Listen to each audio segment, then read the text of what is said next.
Good morning, everybody. Hi, I'm John Carp from Be My App. Let me introduce you, Marion. Marion, how are you? I'm fine, and you? How are you, John? I am great. I'm so happy to be there. So happy to be with you right now for the first edition of Virtual Android Makers. So, just to introduce myself, I'm John Carp from Be My App. Here is Marion from the Paris Android User Group. Just wanted to give you a few insights about the story of this event. Basically, 1 month ago, we had this nice event that we were used to organize for several years that was called Android Makers, that was happening in Paris. And it was a pretty nice event. It was supposed to be the fourth edition of this event. We had like 296 submissions, 61 selected as talk. And 1 month ago, like everybody else, we had this COVID-19 issue and this lockdown issue. And at this moment, we had two solutions. One will be to postpone the event. One will be to cancel the event. And we decided something. We decided a third scenario. Keep Android Makers in 2020. And so we have worked hard the last 20 days to move all the event that was supposed to be a physical event to a virtual one. And we have a team has been working hard the last 30 days. You can see these people right here. I will show them just after. And before that, I just wanted to give a very, very, very big thank you to all the sponsors who wanted to stay with us despite we changed the plan. It's hard for a sponsor, when you are supposed to have a booth on a physical event to say, look, now it's going to be online and it's going to be different. So, we can applaud them, behind, I know that, you can applaud. Also, if you are alone at home, you can applaud also. Basically, I just wanted to thank really a big thank you to our gold sponsor, Le Bon Coin. And a lot of thank you also to all our sponsors, Bitrise, BlaBlaCar, Publicis Sapiens, Coyotes, Music Worldwide Mobile Music Worldwide. Sorry, Marion. Marion, maybe you want to precise their name. Music World Media. It's a wave name. Exactly. And of course, Mythic. Thank you to all the sponsors. You will see, I really invite you on the platform to visit the sponsor area where, they have shared some content that is really interesting. You will see them all along the next 2 days.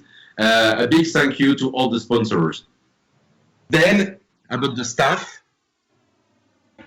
maybe Marion, you can... Yeah. Right now you can see like 22 people waving at you. It's all the team. You won't see them at the event as it's a remote one, but all this team is there to make it happen, to be sure that everything goes smoothly. And actually, when we organize Android Maker, we have two entities to do that. So there is Be My App and there is a Paris Android User Group. Be My App is a company that organizes corporate events for developers, and the Paris Android User Group, which is your local meetup focused on Android here in Paris. And right now, you're on a platform which is called Virtual Conference, and is a tool we decided to use to make this event go remotely. And it's actually made by Be My App. We can say congrats to them. And I will give the mic to John to talk about some of their features. Exactly. So what is really important on this platform, of course, you can see talk, and we will talk a bit more about it, but moreover, there is one really nice feature I recommend you highly to use is, the Office Hour feature. So you can see, there is a tab called Office Hour, and when you click on this tab, you can see all the sponsors and all the speakers that are available. And basically you can see when you click, on see availabilities, when they are available, and book a 30-minute one-to-one call with them to talk about at whatever you want, basically, coaching, ideas, feedback, anything. What is nice is like 30-minute call, and then after the office hour is finished, you will get a video of the call you've been doing if you need to re-see, the advices you got. So this is one important feature. The other thing, of course, is that on the platform, you can see there are 4 different tracks. So, you can see 3 tracks by default, if you click on the talk. And if you use the arrow on the right or on the left, you can see the track number 4. So you have basically 4 virtual rooms. And, you just need to click. You can favorite from now the talk you want to see. And you can directly have access to the talk from here. We have other way to see the agenda. Of course, we still have the Android app. Something new, we have an iOS version app. Just, if you look into the App Store, just type RobotConf. It's not Android Maker. We are not allowed to do that. So please use RobotConf. This is the name of the app. And lastly, you can directly check on the Android Maker's website. There is also another version of the agenda of the next 2 days. Last question, how do you interact with the speakers? Maybe, Mario, you can say a bit more about the way to interact. Yeah, so you actually have the tab that says talks, where you can see talks. And for each session, there will be like dedicated chats. So you will be able to interact with the speaker.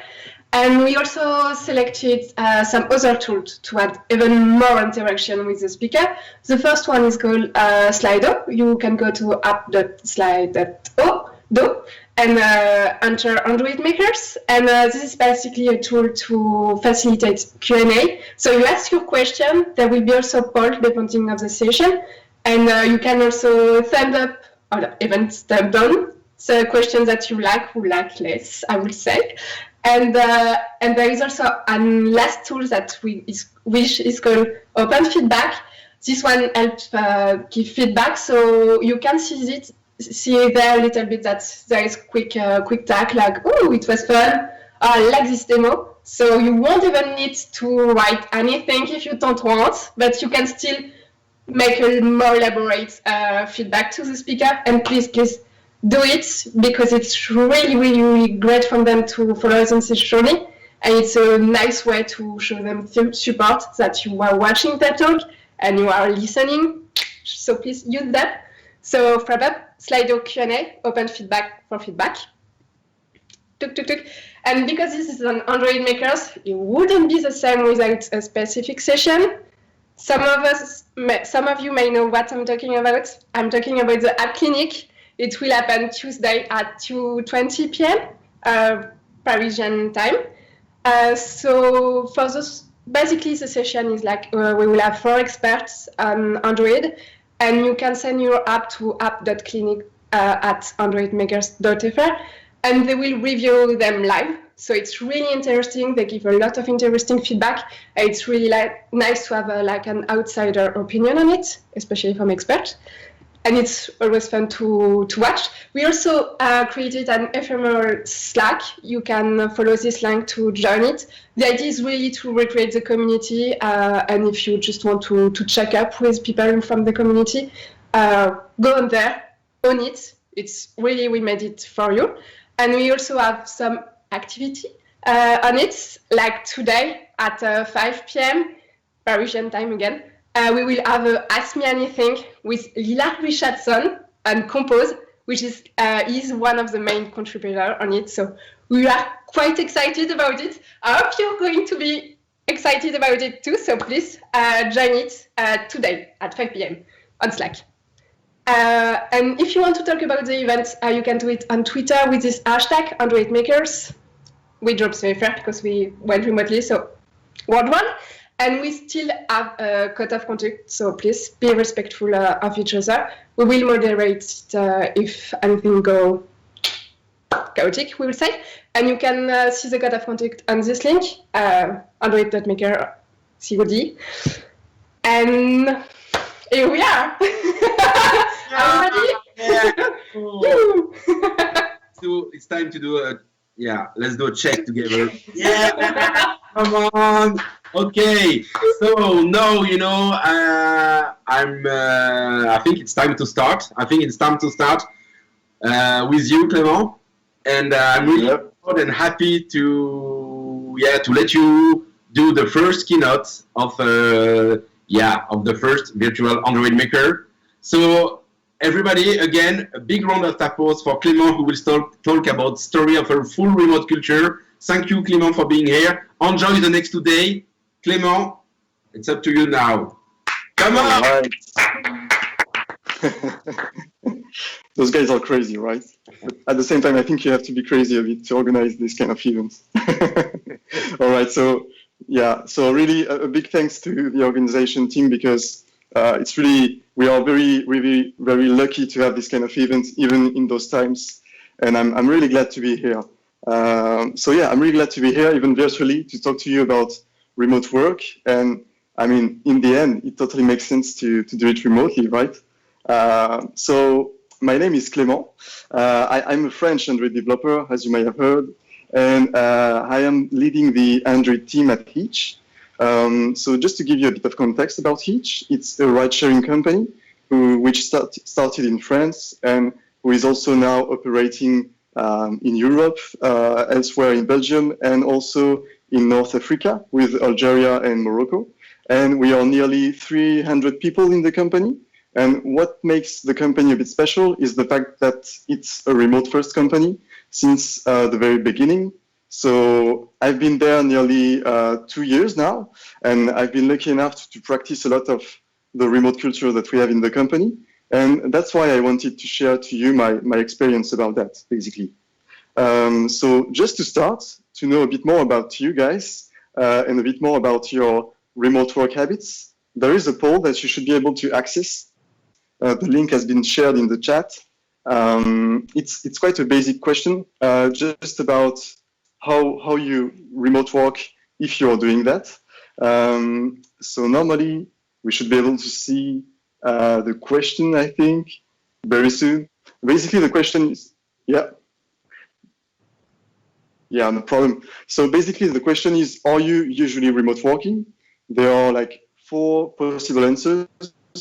The first one is like not at all, and that's totally okay. You should still be able to actually learn a few stuff in these keynotes. And otherwise, are you working at home or elsewhere, like once a month, once a week, or even every day, like myself? So normally you should be able to see the question. I already answered to it. All right. Okay, that's okay. Maybe on my side I can see the actual answers. Well, all right, that's okay. Maybe we should be able to display it at the end of the keynote or anywhere. Yeah. Oh, the results. Okay, I can just give a look at the results because I'm a bit curious. Tac. All right.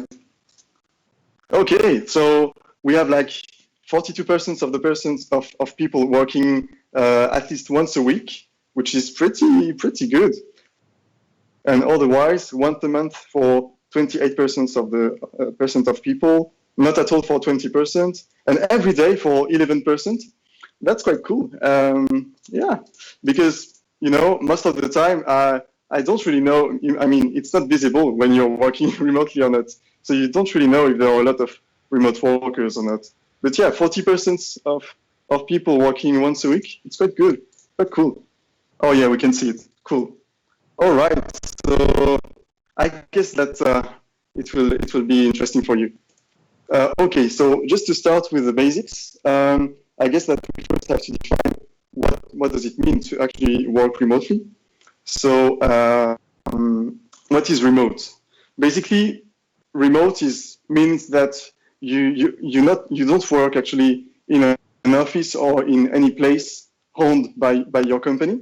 Basically, you can work anywhere else, hopefully. So you can work in any public space, like a coffee place or a co-working place, or even at home. And that's actually the case for most of the workers. Even for myself, you can actually see my desk on the third picture on the right. Yeah, most of the time, actually, the biggest, the main choice for people is to work actually from home. Then in the remote world, you have like two kinds of company. The first one is remote friendly companies. So in this kind of company, employees are only allowed to work like outside of the office, but only from time to time, maybe for like justified reasons, I would say. So it could be at a pace of once a week with a fixed days, or twice a month, for example. Sometimes it's even written in your contract, so it's very official. And otherwise, the norm is still in this kind of company to work at the office. So most of the time, the major part of the company is at the office. And the remote employee is just a way, but really, yeah, being at the office is still a standard way of working for this kind of companies. So what does it mean? Actually, it means that you don't necessarily have a particular process settled for remote workers because it's still kind of occasional. And this way, there's not really anything put in place to for remote workers to be comfortable and as efficient as at the office.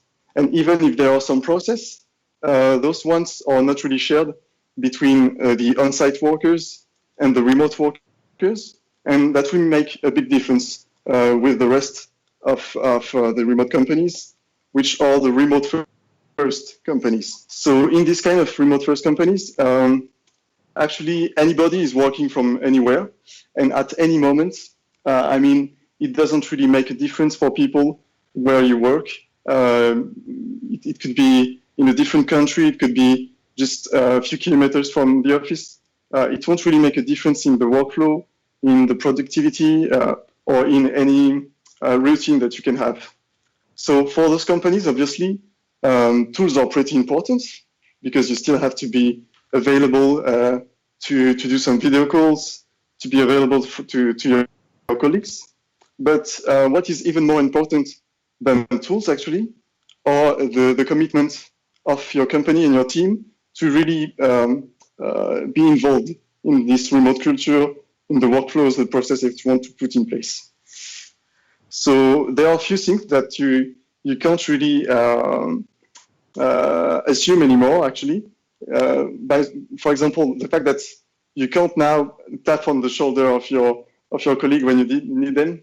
So what it means is that people won't be available when you need them, at least not right away, basically because they can be at a different time zone. They can have like a totally different schedules because they are working on their own on a different project. So really, you have to change a lot of things in the way you work with these new conditions. But to sum up the remote first companies, it gives really a full flexibility to employees because it allows them to really work their own way with their own routine and based on their personal way of working and living. And there is, I think, an additional nuance to being a remote first companies, which is being full remote. So basically in a full remote company, everybody in the team or in the company is working remotely all the time by default. And you nearly never go to the office, I would say. Sometimes you don't even have some physical offices anymore, or you just go there for some occasions, like for the company party once a year or this kind of stuff. And this can really only be done in a remote first company, this kind of stuff. And if I take the example of each, I don't think that we can say that we are a full remote company as a whole, but more on the engineering side of the company, because we are like around 75 engineers, and we all remotely work by default. When someone is hired, he is hired remotely by default. And actually a big part of the hiring process, for example, is doing remotely. So if I take some examples of the company, we are spread in whole Europe, but we also have a few people all around France. And some developers are actually still working at the Paris office because, well, they live at Paris, they are in the same area, and it's still more comfortable to work at the office compared to their flat, for example. And that's totally okay. But we also have different habits. I know that at Lyon, for example, in France, we are like 7 or 8 people and we have a co-working space there. And on my side, I'm working from Rennes in Brittany, and we didn't really wanted to have a co-working space because we wanted to keep the freedom of working just from home and not have to go to an office. So we are just working at each other's place from time to time, like maybe once a week or once every 2 weeks, just working in the living room of your colleagues, basically. And that's kind of cool. It works when you're 6, maybe not when you're 20. It depends of your living room.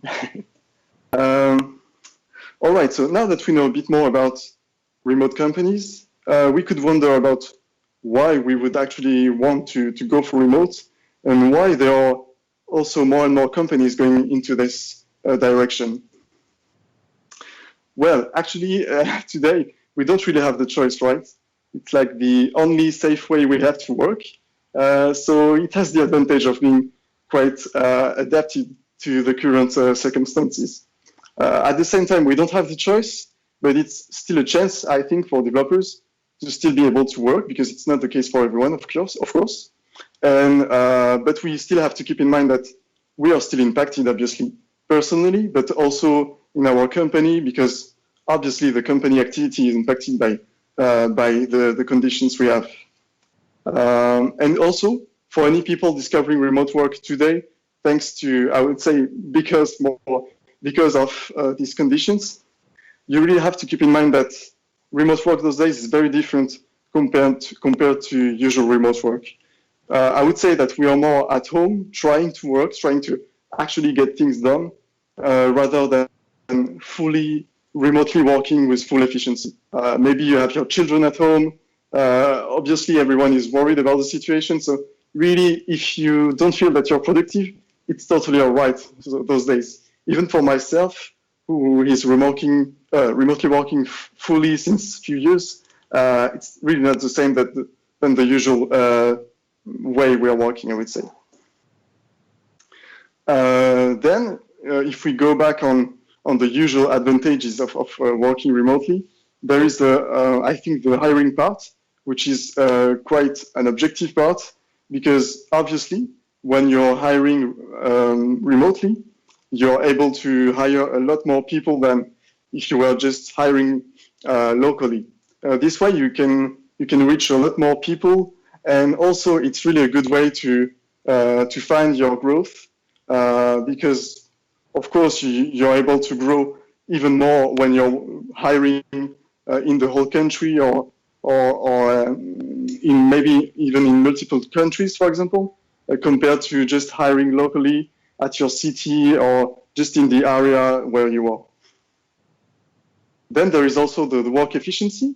When you talk to a remote worker, this topic comes pretty quickly, because you really feel that you're more productive when you work at home usually, and also that you're efficient, because when you're working in a full remote company, you have the chance to be able to work when you really want, when you really feel that you're good to work, and not just because of some office hours. So this way you're really fully focused when you're actually working, and that's really a big deal, I think. Also, obviously, you have like fewer interruptions. Well, it can be, it depends if you're actually handling your Slack notifications correctly, and it's actually not super easy, especially at the beginning. But if you handle that, you'll have like fewer interruptions, and this way you'll be able to get some focus for a quite long period of time, just a few hours working really on the same topic without any interruptions from your colleagues or from anything else. And I think that as developers, we really value a day which is full of interruptions, in which you couldn't have like even just an hour without being interrupted, and a day in which you had like multiple focus sessions on which you've been able to progress quite efficiently on a topic. Then with this flexibility and this freedom, you have the opportunity to improve your work-life balance. I kind of like this expression because it sums up pretty well the situation. Well, it's no longer your life that adapts to your work, but more your work that you can make fit into your life, because you don't have now to go to offices with some strict hours. You can start to work at the time you want, finish when you want, and adapt things. If you want to go to do some running, at some point you can go. You don't have to worry about the moment of the day. You just have to warn your colleagues, of course, but otherwise it's quite open. So this flexibility is really cool. At the same time, it can be really good. But to be honest, I also have to say that it can be bad depending on how you can handle it, I would say. A good habit that I personally have, for example, is to have some after-work ritual. I'm saying to myself, well, at 6 p.m. I'll go to do some running, and whatever is happening in my day, at 6 p.m. I will go and I will stop to work. And this kind of after-work ritual is helping quite a lot. It's personal, so it could be running, it could be meditation, it could be book reading or playing video games. But maybe it will help you to not be tempted to work a bit later just because you don't have some commute times anymore, and maybe you want to tackle this one additional bugs. But hey, it will bring you to 8 p.m. and then your work-life balance is not really great. So yeah, it has to be a bit rigorous, I would say. Then there is another aspect that is more and more important in our society, which is the environmental one. Because obviously, once you're working remotely, you don't have any commutes anymore, and so you're not contributing anymore to the usual traffic jams that we have in the morning and at the evening when leaving work. So at least on this aspect, you don't contribute anymore to those traffic jams. Obviously, you're still able to use your car at any moment of the day, but at least it's one less occasion to take your car. So it's maybe a good thing. And obviously, if it can help a bit with the pollution that we have in our cities, it's really something to take, I think. And also on this environmental aspect, it can also help to not make our cities ever growing as they are currently, because there is really a big thing to take into account, which is the fact that you don't really have to you don't really have to live at the place you have your work anymore, because your work is everywhere since you're remote. And so it means that you have the choice to live wherever you want, independently of your work. So maybe this way we will be able to not have to live in big cities just to be sure to have work and to have good work. It could help with the traffic jams, as I said, with the pollution, but also with the cost of life. And I put an example of an American engineer who talked about the situation at the Silicon Valley on Twitter. And it's maybe an extreme example compared to Europe, but still, we all know that every city is going this direction, and maybe we could have a different option thanks to remote work. There are a lot of other advantages actually, but I can't talk about all of them because otherwise the talk would last more than an hour and we don't want that. But with remote work, you can get rid of the presence prison maybe, which is quite cool because you don't have to be at offices at specific hours, and this is really an occasion to think differently about that. Also with the flexibility and the freedom that you have, well, maybe this way you can be happier at your work, which is not a bad point to take. And maybe you can have like less turnover in companies too. It's already something that is, I think, more inclusive when we talk about handicaps or introverts people, because not everyone is happy to be in an open office with a lot of people. It's not really designed for everyone. So at least it can help introverts people too. And also, since you're hiring people from a lot of more different places, maybe you'll also get more diversity in the company. And it's really an important thing to take into account, especially I think in the software companies, because maybe with this new diversity, you'll be able to find different solutions to some problem. Okay, so there are a lot of advantages. I try to put some priority between them. Maybe it will talk to you or not, actually. But, well, we see that it could solve a lot of issues that we have in our companies those days. But now, how can we really achieve to become a remote company? Well, I think that there is really one thing to keep in mind, and this is, I think, the most important slide of the presentation, which is that if you want to go remote, you have to go about that with trust, really, because you have to trust your colleagues, you have to trust your employees, and you have to trust the work that is done and nothing else. Basically, because now you're not physically there, there are not any managers that can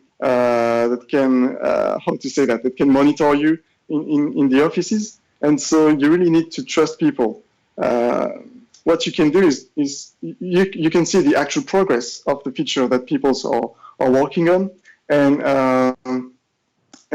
just be sure that they have everything they need to properly progress and be sure that they are good with what they need to do. And if you want to be sure that people are actually happy to come to work, even if they are at home or in any place, you just need to give them work that makes sense to them and give them autonomy and responsibility. I think this is really, if you don't have that, if you don't have the trust, the responsibility, the autonomy, it can be really difficult to effectively efficiently go to remote. So this is, trust, it's really a first big point. Then you have to get some open mind. It can sound kind of natural, but really you have to have an open-minded spirit spread in the whole company. Because otherwise, even if you have like just a few people not really in this mood, it can be quite toxic for your company culture. You have to be open-minded because you need to reconsider every existing methods you used to work, and you need to reconsider everything and to think about how you can improve your workflows, your tools, the way you work, the way you do meetings too. All of that will need to be think again when you go to remote. So really stay open-minded, even once you're remote and everything is working quite good. You need to stay open-minded because you need to reconsider every time your methods, because a tool that is working well for 50 people will maybe not be the best way of working for 200. So really reconsider everything every time. Then there are some rituals that are done in remote companies and that we do at H2.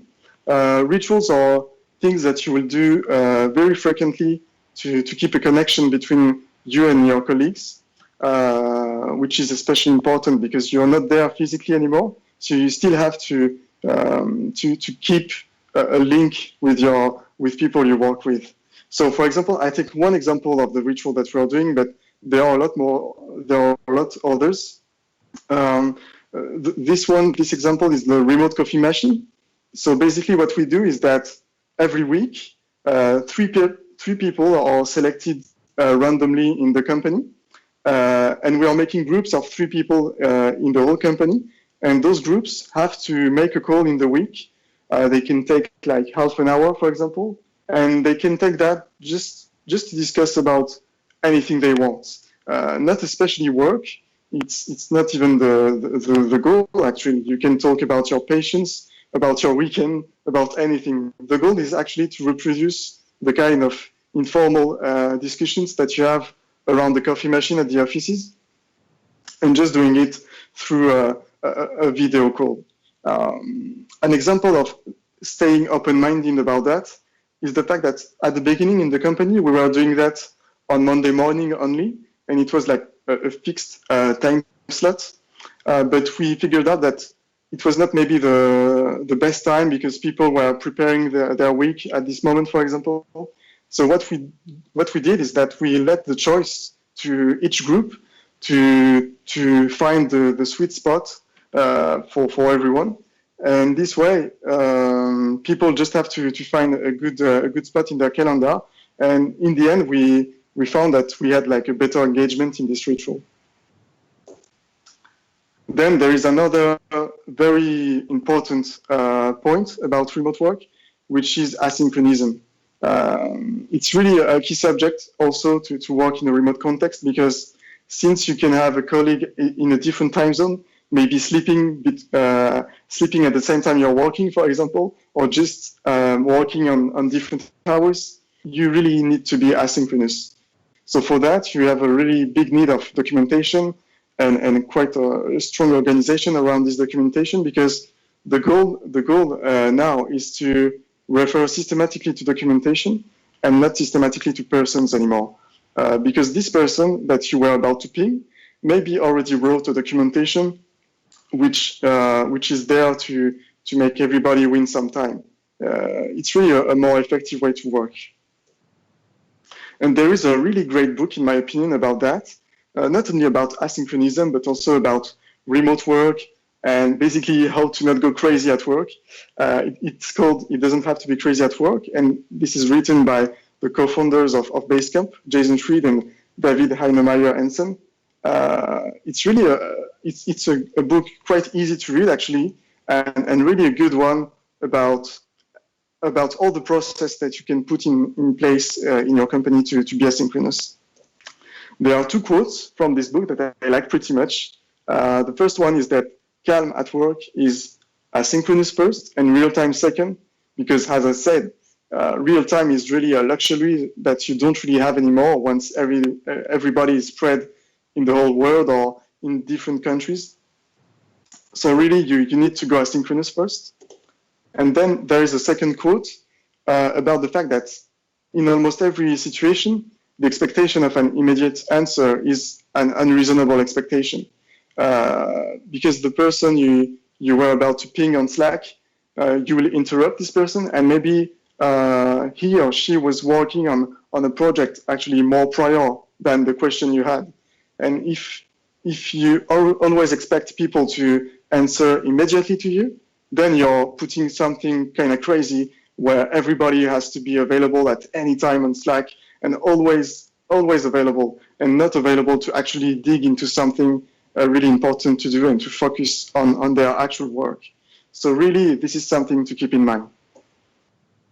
There are a few rules about asynchronism, like the fact that you should avoid actually to ask for a video call just within a few minutes without it being planned in the day, except obviously for true urgencies like crashes or an impactful bug in production. Obviously, at this moment, you really have the right to ping everyone, to ask everyone to go into a call and to plan some actions. But otherwise, it's not really needed to interrupt everybody just for a video call. You need to plan more. You need to plan all your calls in your week, just for people to know at which moment they will be able to dig into deep work. Also, when you're asynchronous, it's preferable to be as public as possible in your channels, in your communication, in the company, because this way, instead of pinging privately a person, maybe if you post your question on a channel with multiple people, maybe another person will be able actually to answer instead of the person you were about to ping.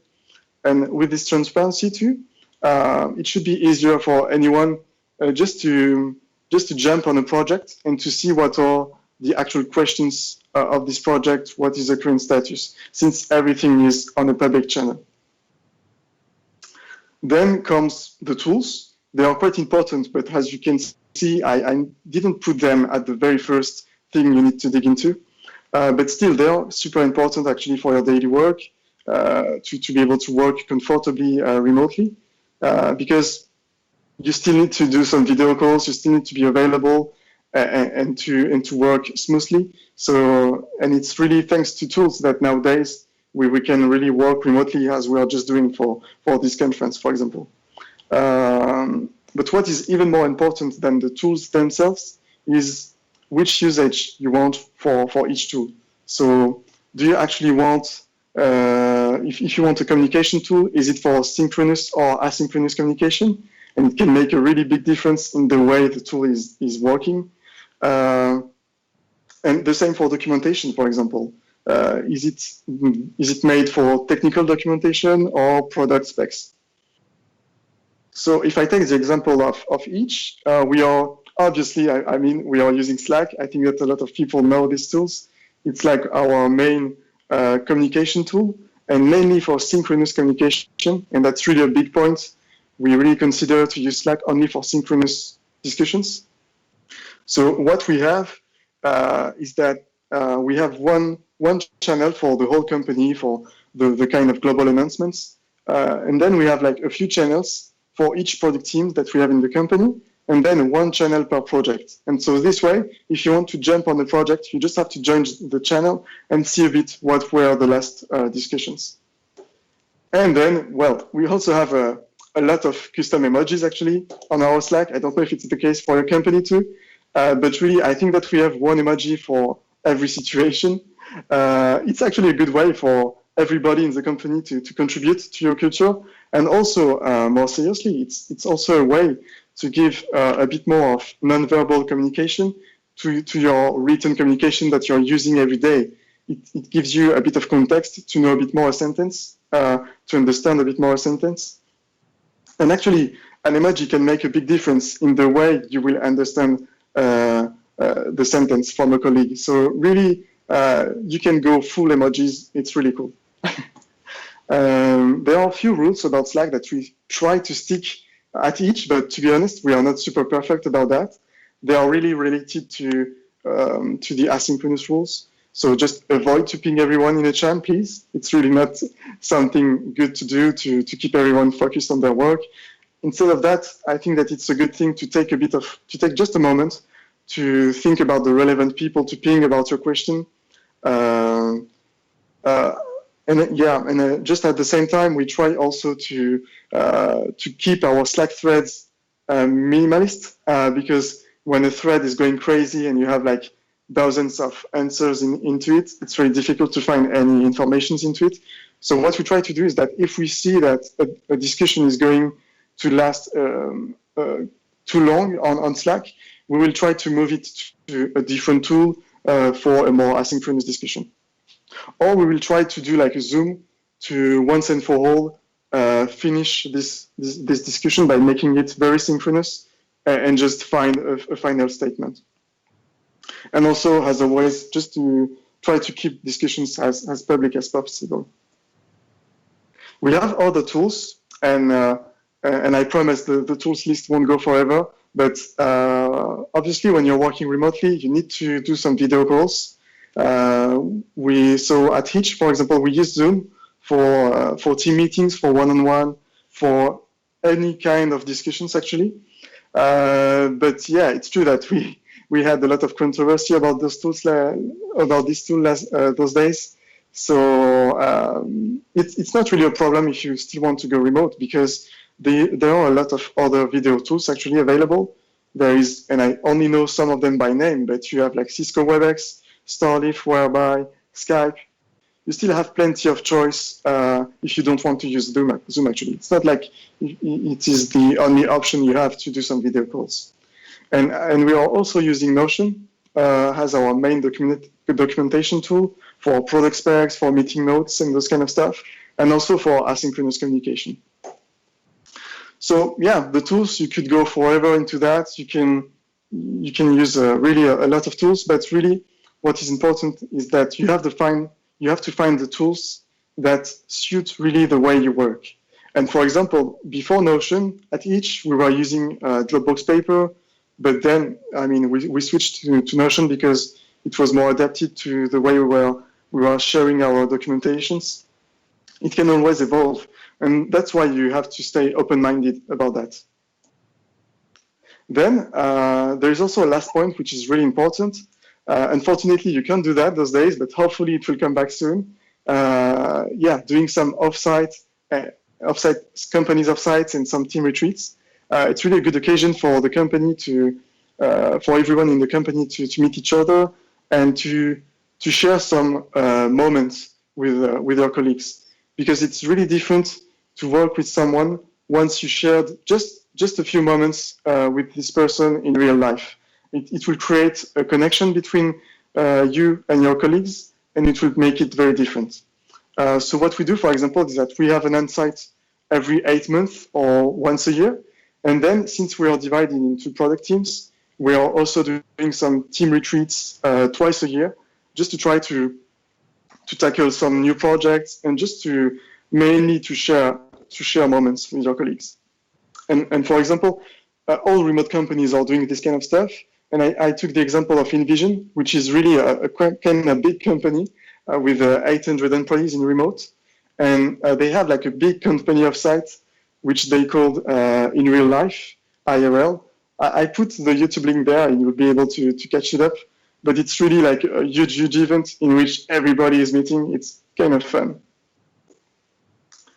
All right, so just to conclude, there is a quote from Forbes that sums up quite well what I tried actually to explain to you during this keynote about remote first culture, which is that by necessity, you will develop a culture of communication designed to work with distributed team members. And it tends to favor written asynchronous communication and to value transparency and reinforce team cohesion with regular in-person team reunions, like the team retreats, for example. Just before finishing the talk, I still want to mention that this perception of remote work, is quite mine. It's kind of personal, so maybe the priorities won't be the same for you, for example. But I think that you can still go to see what Basecamp, Doist, InVision, and Buffer are doing. They are communicating a lot about their remote culture and their process and everything. And it will enable you to build your opinion about remote work, I think. All right, so that's it for me. I put some references to the end of the slides, just for you to dig into it if you still want to know a bit more about remote work. So the book, obviously, this one is really cool, really nice to read, and you will learn a lot of stuff by reading it. And also a bunch of articles, and especially the report that Buffer is doing every year about the state of remote work. They are doing like a big poll about remote, and you can learn really a lot of stuff about that. Yeah, and that's it. And I think that if you have some questions, you can actually ask them on the Slido link. All right, I'll just give a look to the questions. All right, well, 23 questions, there are a lot. I'll try to answer to some of them. Okay, so first question from Xavier. Do you have tips for working remotely with incompatible time zones? Okay, so yeah, I mean, I guess that by incompatible, you mean time zones in which you really can't have any synchronous time. Yeah, that's actually a hard question, because at Teach, for example, we are only hiring in European time zones because of that, because we're still iterating on our remote processes for that. I don't have actually any specific tips, to be honest. The only thing that you can do is to try to always improve on the way you're doing asynchronous discussions and documentation. You need to stick to that. It can be slower, obviously, than synchronous discussions, but I think that when you're in incompatible time zones, it's like your only option. So yeah, you need to go to full asynchronous communication. All right, so second question from Anonymous. How do you solve tech problems that require multiple engineers' expertise? There may be a situation you cannot solve it. In this case, how do they try to find a way?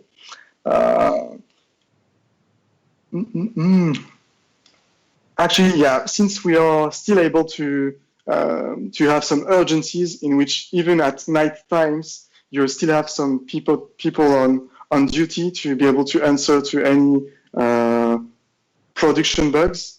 This way, since we have people available, we are still able to gather multiple engineers from different domains just to be able to tackle an issue that could come from anywhere.